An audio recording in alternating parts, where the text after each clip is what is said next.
Coming up next on The Voice of Alabama Politics, an outing dud. Also, the V-Team takes a look at, can a Democrat win? And an ethics review committee meets in secret. We'd stand a damn good chance of catching them with their pants down. Ah, so that's it. Catching us with our pants down. Wouldn't you like that? Ain't gonna happen. All this and much, much more coming up next on The V.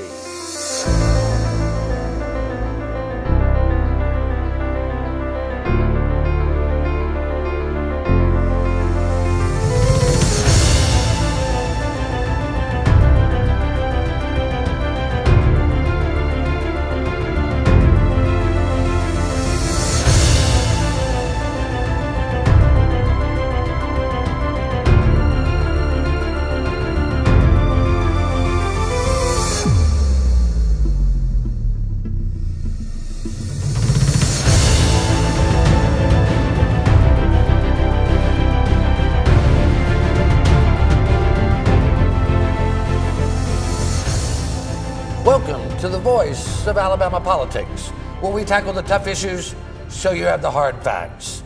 I'm your host, Bill Britt, and as always, I'm joined by the V-Team. Welcome on. Hey. How you doing? And our last week with Chip. Yeah. Until he goes so sad. to D.C. It's tearing me up, you know that. I have to do a commercial break, brought to you by Cream Possum.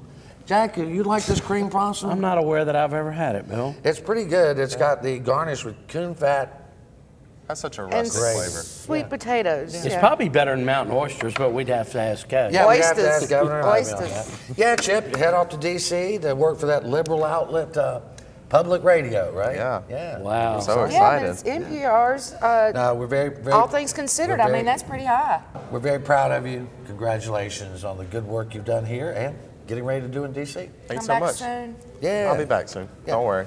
This past Tuesday, Jack, in an effort that fell like a stone to earth, gubernatorial Republican candidate Scott Dawson made a veiled attempt, really, at outing Governor Kay Ivey by accusing her of being in league with an LGBTQ group that provided counseling for young kids. The group now, we've learned, is out of business. There are some questions about it. But Dawson was really trying to kind of set Kay Ivey up. It You looked like said to me. veiled. I'm not sure how veiled it really Yeah. was. I think everybody saw through it. Granted, if you were to look at where money from ADECA goes, it goes all over the place. Some of it's probably pretty wasteful, but he would single out this one entity that was in charge of counseling with minority children and gay children and who've been bullied. The cause was noble, but the people was kind of with the money, but that wasn't his point. The point was Kay Ivey gave to a group that doesn't embrace Alabama values. But that's what he said. And that narrows Alabama's values to say that we don't support children that are bullied simply because they're gay.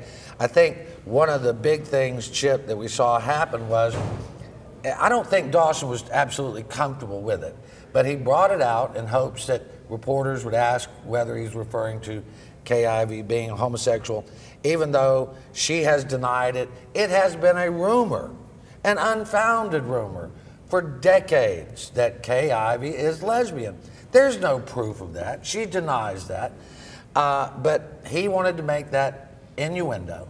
And then later that evening, Patricia Todd, Representative Patricia Todd, our first openly gay lawmaker, came out and basically said Kay should be outed. And that's what caused the firestorm. Yeah, all of this has brought out, what is the worst in Alabama politics.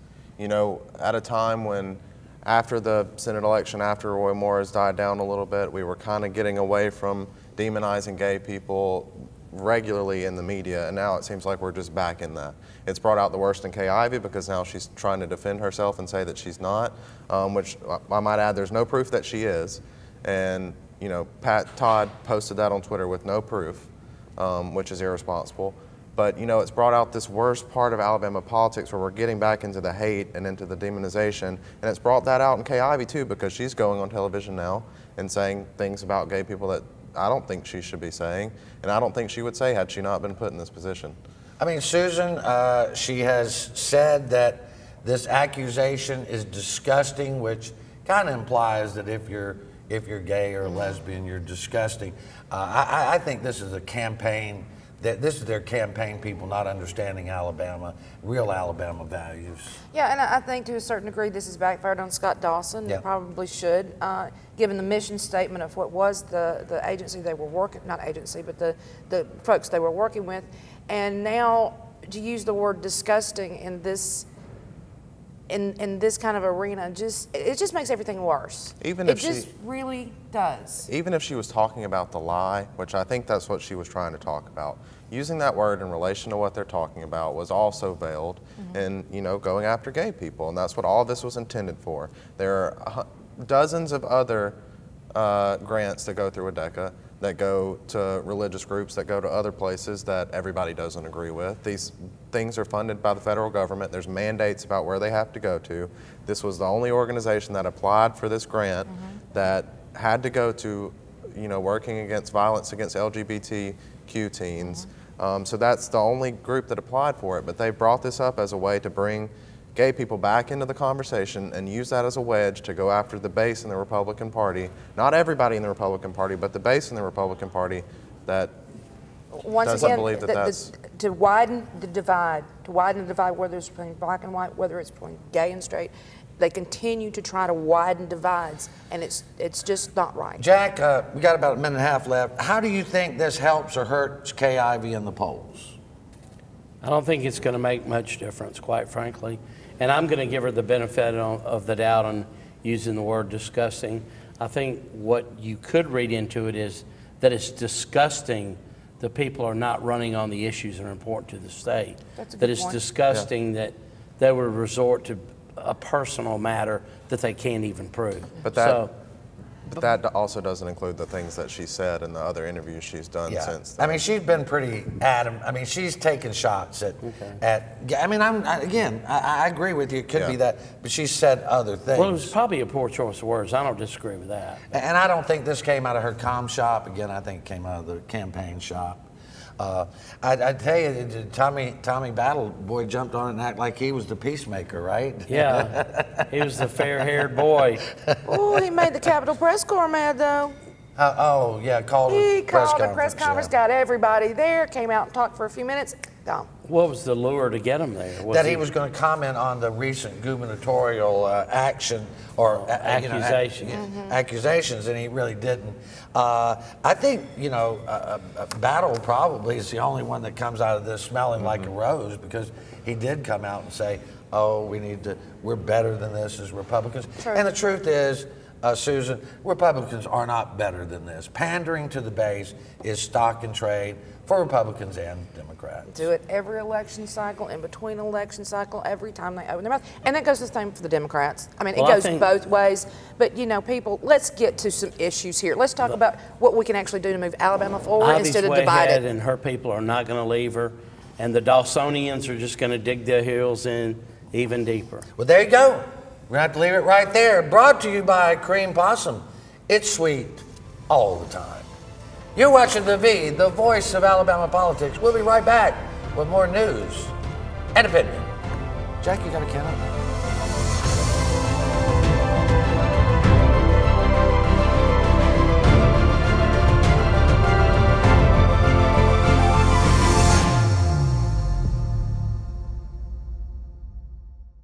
You'll never guess what 400,000 people in the U.S. were using when they crashed their cars last year. No, not this.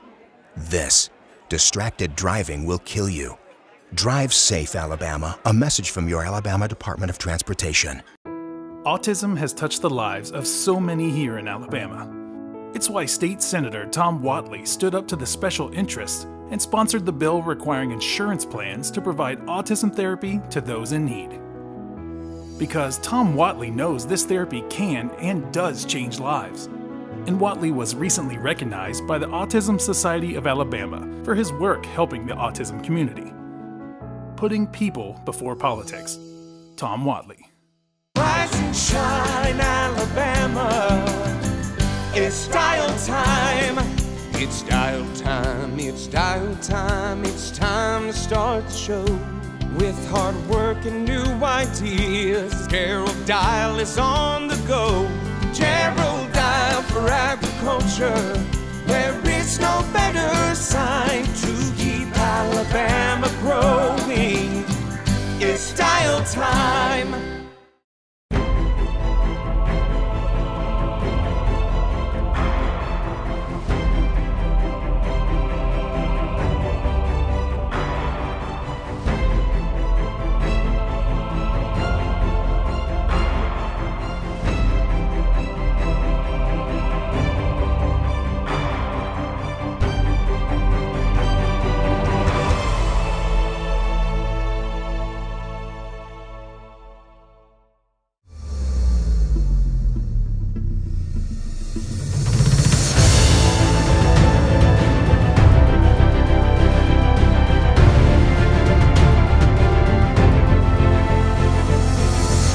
Welcome back to the voice of Alabama politics. Brought to you, Jack, by Knuckles brand Whoop ass. in a can. Can you say that on television? Just in case. Of course you can. You can say You know, Jack there are ass. days when we need to open Yeah. a can of that. What do they call it? Opening a can Well, of I've got one can, Whoop Ass? 16 ounces, if you'd like, $9.95. It's a very premium brand. We can probably use that soon. Yeah, I tell you, we needed that, Jack, this week. The ethics laws, we know, since Mike Hubbard was indicted, have been under attack. This last session, they tried to wound and cripple the ethics laws. They passed a resolution that created an ethics review committee that met this past Thursday. Jack, it's 22 people that are going to basically rewrite the ethics laws, and they are not subject to the Open Meetings Act. The only way we found out about it is you have to go to the legislative website and click on it to find out that there was actually even a meeting. They're not subject to the Open Meetings Act, and they're going to rewrite the ethics code of Alabama. Well, that just tells you right there that they don't want you to know. And if you look at the people that are on that committee, there are a number of legislators, there are a number of lobbyists. I mean, this is a classic case of the fox guard in the hen house, especially our new Attorney General, who wouldn't know ethics that had hit him in the face. Well, you know, he would know bad ethics, I guess. But Jack brings up a good point, Chip. Steve Marshall is the co-chair, along with Tom Albritton. The Ethics Review Committee was supposed to start with SB 343, which was the bill, the omnibus ethics package that was basically written by Matt Hart, Mike Duffy, and the team, the Special Prosecutions Unit team. Not a single one of those people are on the committee, and they are not at the meetings. Yeah, I mean, let's go back a little bit. That omnibus bill that they brought up at the middle of the session was written back when Luther Strange was still in the Attorney General's office. It's been around for years. It's been there. Nobody's acted on it. And now they bring it up, and they're going to put it in this committee. And, you know, we've heard that they're not even going to start with that bill anymore. They're going to drop that bill that they've had for years, that people generally agree is a good place to start. There are good things in there. There's some things in there that are questionable, but that was a good place to start, and now they're going to drop that and start from scratch, and we all know what that's going to mean. That's going to mean weakened ethics laws. It's going to mean, you know, weaker rules for lobbyists and for legislators. I don't know. I mean, Susan, it's hard to not be cynical about it. Well, I mean, Susan, all day after we found out that they were hiding this committee, I mean, they passed it in such a way. Tom Albritton, who's the head director of the Ethics Commission, said they passed it in such a way that it would not be subject to the Open Meetings Act, which means they can do anything in secret and the public will never know. The public won't know, and they won't allow public testimony. No input. They can schedule a meeting and without giving any public notice. You basically have to go to Allison every day to see if it's on the schedule. They can have private meetings without the public being in view. They can, I don't know, they can shorten how many members are allowed to be, you know, required to be in the meeting. It's basically just going to be a free-for-all. Right. Now, Tom Albritton tells me that the public is welcome and that they may figure out a mechanism whereby they alert folks. But come on, I mean, this just shows you what we have here. And I tell you what, what my question was to them is, are these 22 appointees actually subject to the ethics laws? And if so, are they going to fill out the proper paperwork? Or can they receive a thing of value, Chip, while sitting there rewriting the ethics code? I mean, that's a good question. I mean, you have some lobbyists, former lobbyists in the group that are there. Yeah. I'm assuming that the lawmakers would still be under the Ethics Act because they're acting in their capacity as lawmakers on the board. But, the other people who aren't, previously covered under the Ethics Act, I don't know if they would be. I mean, it might be a government body, they may be, we don't know. That's the thing, when we get into the ethics laws, everything gets so ambiguous and nobody knows what the heck's going on, and then that leaves the door open for people to do sneaky stuff. Let me draw just a few little errors here, if you don't mind, Bill. I heard a lobbyist this last week call this Dell's committee. Yeah. Well, it is Del Marsh's committee. Now, Senator President Pro Tem let's Del go Marsh. back just a little bit. Let's go back to the fact that we know he doesn't like open meetings as it is, because remember the Accountability Act that was done in a back room while the rest of us sat in the open meetings, the open meeting. While they did that. And interestingly enough, the person that they got from the media to represent the media on the board, Bob Davis from the Anniston Star, who's Del Marsh's home paper. Yeah. He's also leaving. Well, they would ask Brandy Ayers, but he had a little problem. That spanking thing. Well, let me say, the whole solution to this is shut down this committee. It's a bunch of hogwash. It's for public show. It's all it is. It's just a sham. And just get rid of Fielding, get rid of Charlie Price, and let Tom Albritton run the Ethics Commission. I think without those two big hurdles, he'd do a good job. And that would be an ideal world. Have a normal process that starts with the Ethics Commission having suggestions of what should go in it, bring it before a committee during the actual legislative session, work on it in open session where everybody can see it, and then you don't have this thing where stuff happens behind the... Well, this all is a result of Mike Hubbard being indicted, and then as soon as he was indicted, they tried to cripple the laws that indicted him. Once he was convicted, they went to overturn the laws, and even this past session, they did the same thing. And I'm telling you, our sponsor, Knuckles, we need to get more cans of this, Susan. I think we can arrange that. Okay. Well, we're going to leave it right there. You're watching The V, the voice of Alabama politics. We'll be right back with more news and analysis.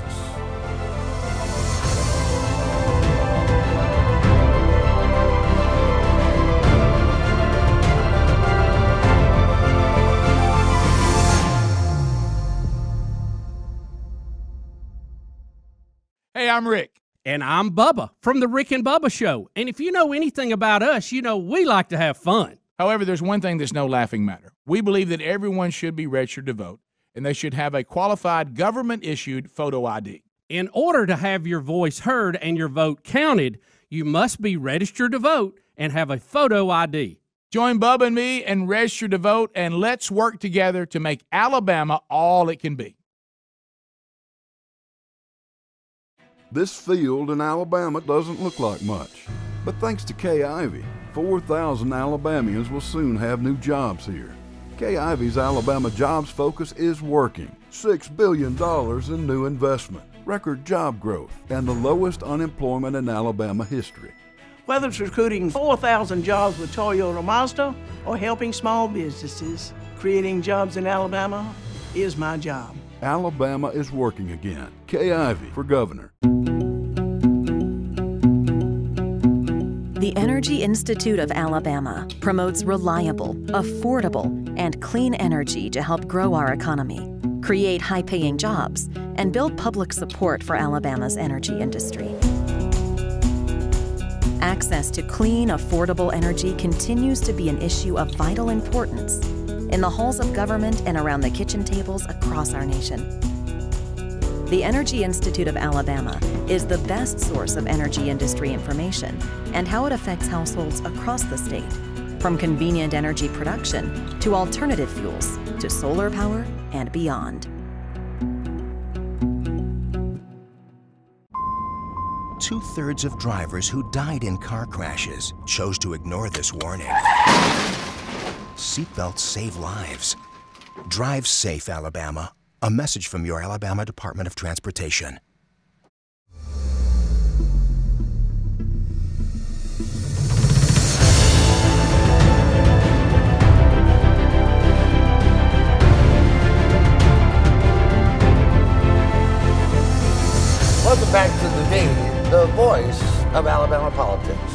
Jack, you took exception with my props this week. Well, I was just fun. confused. I was confused. That's all.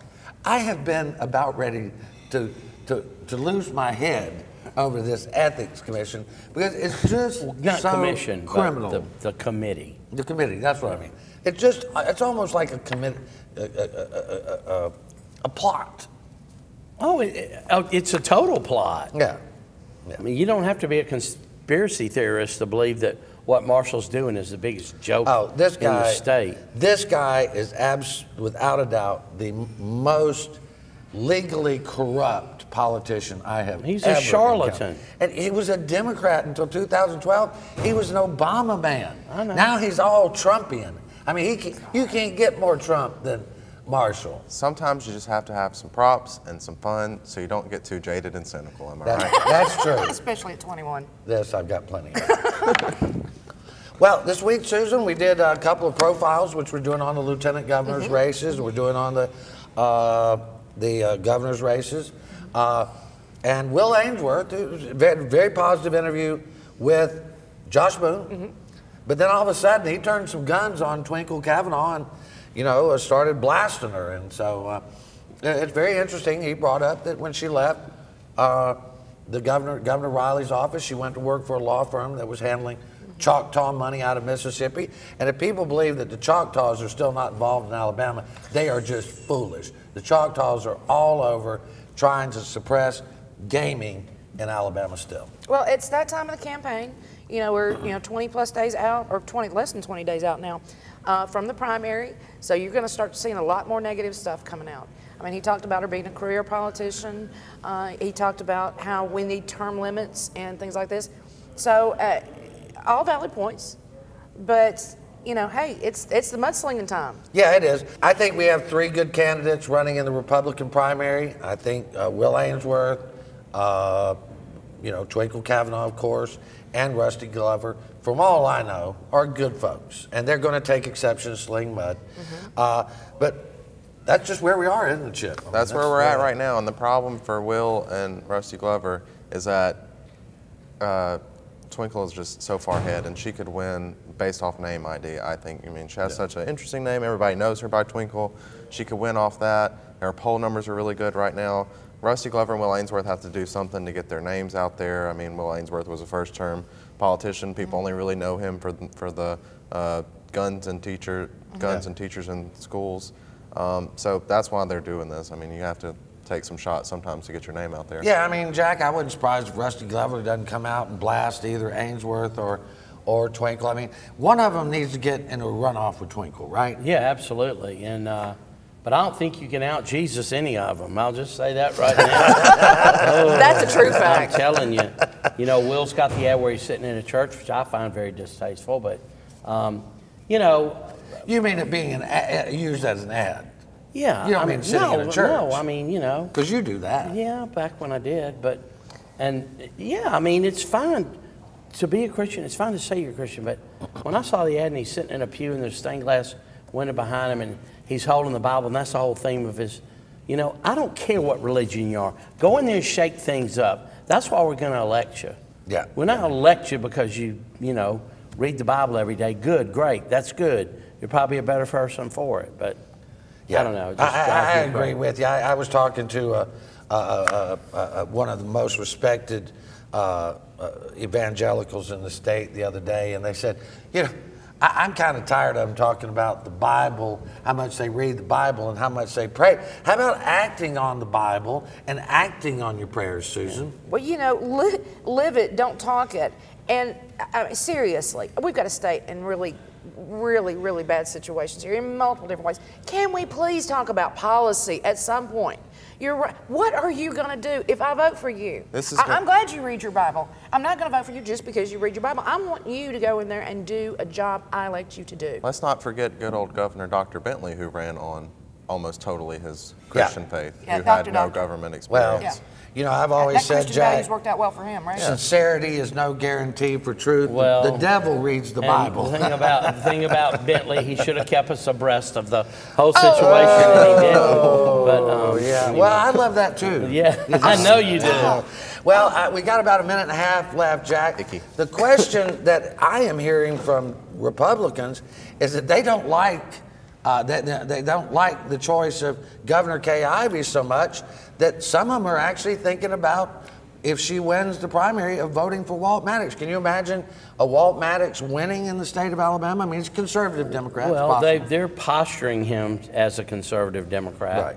I don't know his policies. I've met him twice now. I like him. He's coming on the radio show next week. I don't know if you said before the show that you talked to several Republicans who were not going to vote for Kay. They were probably going to vote for Battle. And right. He didn't make it, then Maddox was their viable alternative. Yeah. I'm just not sure how widespread that is. Yeah, I'm not either, but if you look at it, she's right now the best polling we see. She's at 52%, and you know, if they get any traction, it could drop down for a runoff, and I think that's where Tommy Battle's campaign is looking at. I mean, we're going to have to leave it right there. We have very little time left. But there are people out there, smart folks, that Did you say 52 is what it shows right now? 52 wow. for the primary. I thought it was higher than that. Well, we've seen polls as high as... I know they're all over the map. We've seen polls as high as 60. I don't believe that. No, I don't believe that. But 50, anywhere from 52 to 55, that's still, you could mount a... And that's believable. Yeah, that's believable. It is. I mean, really, if you look at it and say she's at 52, they could pull her down between now and 20 They're not days. going to meet as many defectors from the party like there was for Doug Jones, right? In this particular race, no, I don't think. Now, when you get to a general election, all the bets are off. Yeah. I think. But it's not. We don't think it's plausible, but it is possible. All right. Well, we're going to have to let that be the last word. You've been watching the voice of Alabama politics. You watch us because we watch them. You watch us because we watch them. You're stupid. Shut up.